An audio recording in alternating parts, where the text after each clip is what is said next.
तो चलिए शुरू करते हैं। प्रशासन के सामान्य सिद्धांत, ये हम पढ़ रहे हैं BA programme political science semester 5 की। और इससे पिछली वीडियो में हमने इसका पहला पार्ट देखा था। प्रशासन के जो गुल्लिक और उर्विक के जो सिद्धांत थे हमने वो देखे थे, जो कि शास्त्रीय सिद्धांत का ही पार्ट है। उसका आज हम आगे का देखेंगे, जो है प्रशासन के सामान्य सिद्धांत। यानी कि जो महत्वपूर्ण सिद्धांत थे जो सिद्धांतकारों ने दिए, उसको इसमें हम संक्षेप में देखेंगे। अब तक जो भी हमने सिद्धांत पढ़े हैं, जो भी गुल्लिक और उर्विक के या और भी किसी के, तो उनको हम संक्षेप में देखेंगे कि इनका निचोड़ क्या निकलता है।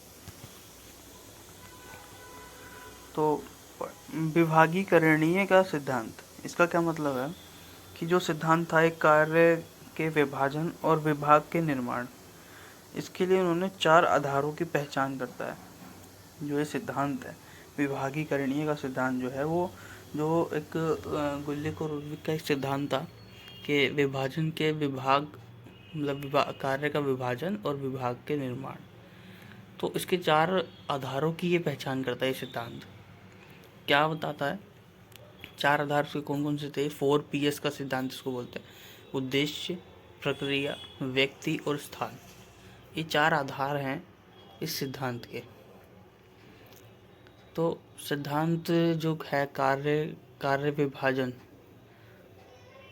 उसको मान्यता देता है और संगठन की एक प्रमुख संरचनात्मक विशेषता भी है। ये किसी भी संगठन की एक संरचनात्मक विशेषता भी ये है। तो पहले देखते हैं उद्देश्य। जो पहला आधार इसका पता है, उद्देश्य।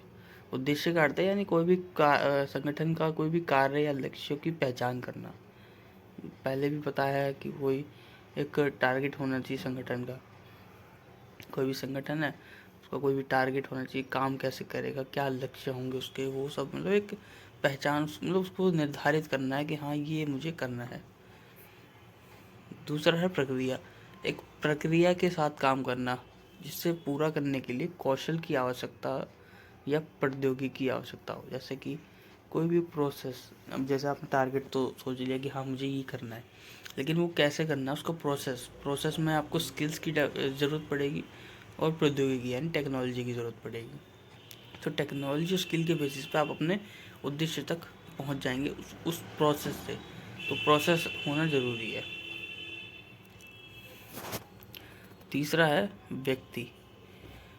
व्यक्ति यानी कि जैसे ग्राहकों, युद्ध के दिग्गज, पेंशन भोगी, उद्योगों आदि से ग्राहक से, मतलब इनको क्या है कि मतलब जो क्रमिक है उसके व्यक्तिगत विभाजन के आधार पर इसको देखा गया। यानी कि जैसे कोई भी, अब मेरे से आपके पास कोई भी संगठन में कोई भी व्यक्ति काम कर रहा है, तो हो सकता है वो उसकी प्रवृत्ति अलग हो। ग्राहक है,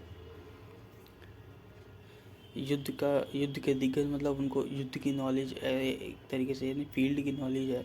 पेंशन भोगी हैं, जो रिटायर हो चुके पेंशन वगैरह ले रहे हैं, उनका एक वर्ग अलग बना दिया। जो इंडस्ट्रियल नॉलेज रखते हैं, उसमें उनका एक्सपीरियंस है, उनका एक वर्ग, मतलब उनके व्यक्तिगत स्पेशलाइजेशन के आधार पर उनका एक वर्ग बना देना, वर्गीकृत कर दे रहे हैं। ये होता है व्यक्ति। यहाँ पे व्यक्ति का मतलब ये है। और गुल्लिक का मानना है कि विभाग के सदस्य विशेष कौशल विकसित करते हैं। इस तरीके से अगर आपने उनको काम को बांट दिया, उनके वर्गीकरण को कर दिया व्यक्तिगत आधार पे, तो गुल्लिक कहते हैं कि विभाग के जो सदस्य हैं वो विशेष कौशल यानी स्पेशलाइज्ड स्किल में स्पेशलाइजेशन जो है उसका डेवलपमेंट कर लेते हैं। चौथा है स्थान, यानी कि कार्यक्षेत्र। कार्यक्षेत्र हो गया जैसे जहाँ पे आप काम करते हैं, कार्य क्षेत्र के अनुसार वर्गीकृत कर देना। यानी कि कार्मिकों को क्षेत्र के अनुसार वर्गीकृत किया जा सकता है। जैसे कि नोएडा, गुड़गांव जो क्षेत्रों में जो सेवा करते हैं, जैसे मान लीजिए आपने किसी आईटी कंपनी को ज्वाइन किया, वो आप नोएडा में काम कर रहे हैं, कई साल तक आपने काम किया, तो क्या होगा, आप उस क्षेत्र के विशेषज्ञ बन जाएंगे और फिर इससे क्या होगा, आपको उसकी नॉलेज होगी और उस क्षेत्र का विकास करने में आपकी बहुत अहम भूमिका हो जाएगी। तो स्थान के आधार पर वर्गीकरण करके भी हम उसको अच्छा कर सकते हैं संगठन को। अगला है कि औपचारिक प्रशासनिक संरचना। 2 में मैंने देखा, एक तो जो वर्गीकरणीय का सिद्धांत था, और एक है औपचारिक प्रशासनिक संरचना। इसमें टॉप डाउन अप्रोच को इन्होंने माना है। टॉप डाउन अप्रोच होती है जैसे कि ये है,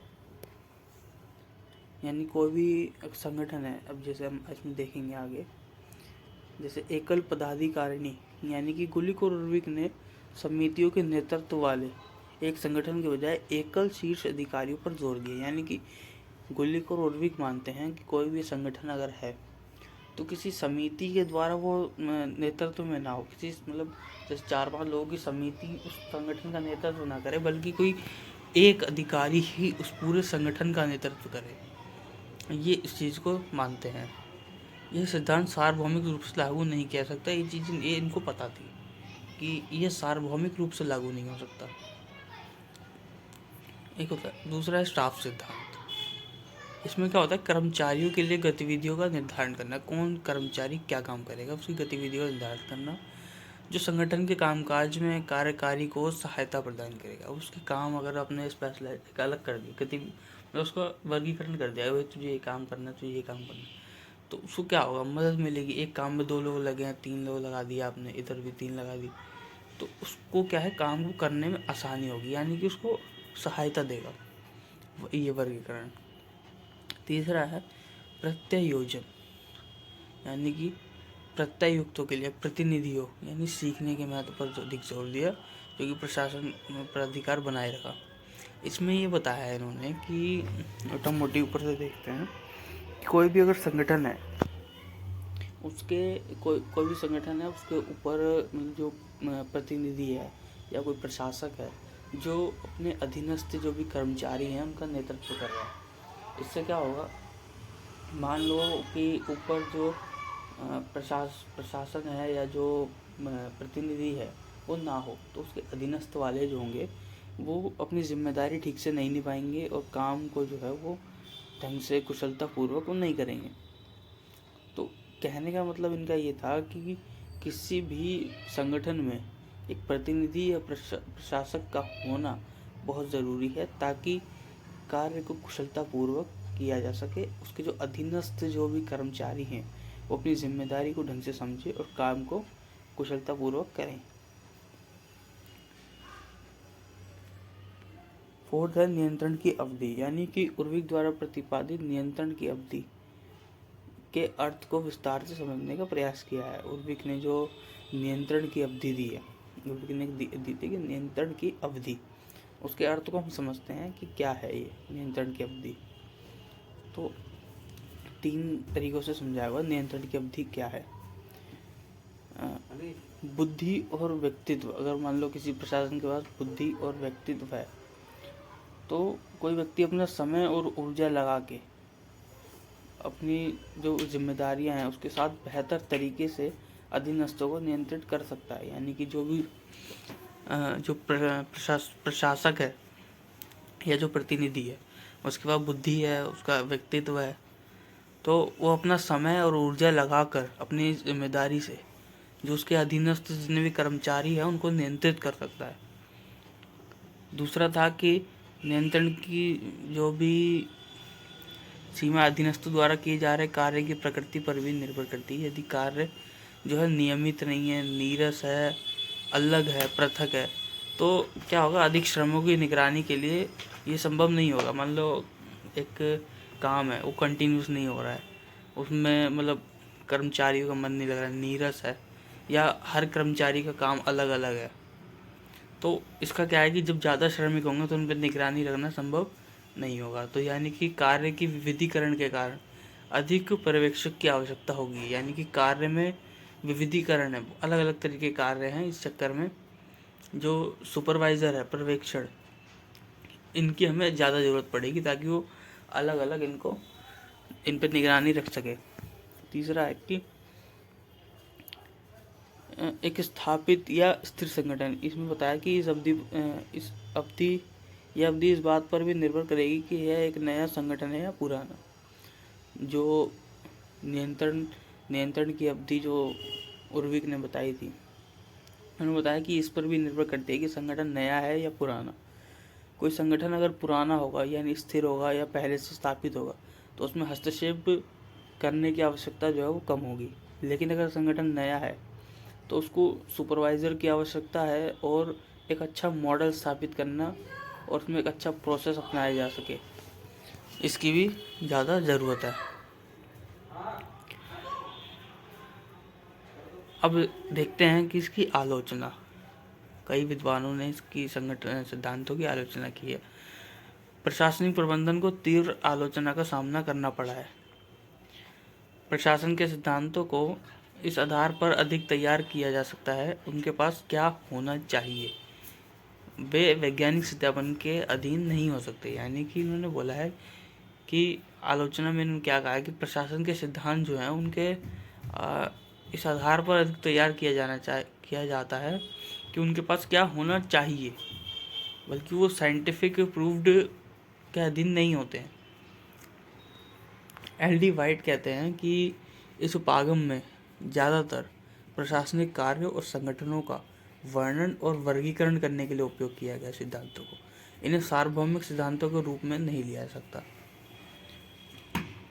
हर्बर्ट साइमन कहते हैं कि हर्बर्ट साइमन जो है वो इस उपागम के सबसे कठोर आलोचकों में से एक हैं। वे इन सिद्धांतों को घरेलू कहावत, मिथक, नारेबाजी, निरर्थकता के सिद्धांत कहकर पुकारते हैं। यह सिद्धांत अस्पष्ट और परस्पर विरोधाभासी हैं। यानी कि वो हर्बर्ट साइमन कहते हैं ये सिर्फ काल्पनिक है, इनका वास्तव में कोई वो मतलब है ही नहीं। जैसा कि आलोचनाकर्ताओं द्वारा बताया गया कि इस उपागम की प्रमाण के साथ सिद्धांत का सामना करने की क्षमता सबसे महत्वपूर्ण आलोचनाओं में से एक है। यानी कि आलोचनाएं जो इसकी हुई है उसका कारण ये था कि ये सिद्धांत का सामना करने में अक्षम था, इसी वजह से इसकी आलोचना जो है वो बहुत ज़्यादा हुई है। सिद्धांत जो है अस्पष्ट और एक दूसरे को आच्छादित करने वाले हैं, और सिद्धांत जो है आदेशात्मक के बजाय वर्णनात्मक ज़्यादा है। मतलब उसमें ऐसा नहीं लग रहा कि तुम आदेश दे रहे हो, उसमें ऐसा लग रहा है बस तुम वर्णन कर रहे हो प्रशासन का। जो बताते हैं कि काम को कैसे विभाजित है, इसके बजाय कैसे विभाजित किया जाना चाहिए, इस पर बल दिया जाना चाहिए। मतलब प्रशासन में काम को कैसे विभाजित है इस पर नहीं, बल्कि कैसे विभाजित किया जाए इस पर बल देना चाहिए।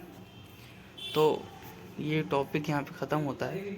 ये था दूसरा पार्ट, प्रशासन के सिद्धांत जो थे, शास्त्रीय सिद्धांत में दूसरा topic. Thank you very much.